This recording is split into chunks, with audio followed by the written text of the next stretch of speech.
Directors ఉన్నారో వాళ్ళతో చేస్తే మహేష్ బాబు కెరీర్ చాలా ప్లేస్ ఉంటుంది. పర్సనల్గా నేను మహేష్ బాబు ఫ్యాన్, కానీ ఏంటంటే ఈ త్రివిక్రమ్తో దిగడం వల్ల మహేష్ బాబు ఇప్పుడు ఇంతకుముందు పవన్ కళ్యాణ్ చెడగొట్టిండు అజ్ఞాతవాసి తీసుకొని, ఇప్పుడు మళ్ళీ మహేష్ బాబుని తీసుకొని ఇంకో సినిమా చెడగొట్టిండు. సో సంక్రాంతికి వచ్చే మిగతా మూవీస్ అయినా బాగుండాలి, ప్రేక్షకులు బాగుండాలి, తెలుగు ఫిలిం ఇండస్ట్రీ బాగుండాలని కోరుకుంటున్నాం. Thank you. One man show బాగుండే సుమారు సినిమా. కొంతమంది సినిమా బాగాలేదంటారు బయట, బాగాలేదంటారు, టేస్ట్ లేని ఫెలోస్. సూపర్ ఉంది. బాబు అంతే, జై బాబు. బాబు యాక్టింగ్ మాత్రం ఇరగదీసిండు.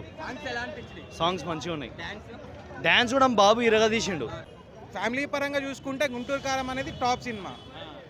హనుమాన్ అనేది అది డిఫరెంట్ స్టోరీ, అది దేవుడికి సంబంధించింది కాబట్టి అది అట్లనే ఉంటుంది సినిమా. ఫైట్స్ అయితే ఎక్స్ట్రాడినరీ, డాన్స్ పర్ఫార్మెన్స్ ఇర్రగా తీసిండు, first time ever seen Mahesh Babu. చాలా బాగా ఫైట్స్ కొత్తగా ఉన్నాయండి. Mahesh Babu acting super action, story, family sentiment అన్ని ఎవ్రీథింగ్ ఈజ్ ఓకే.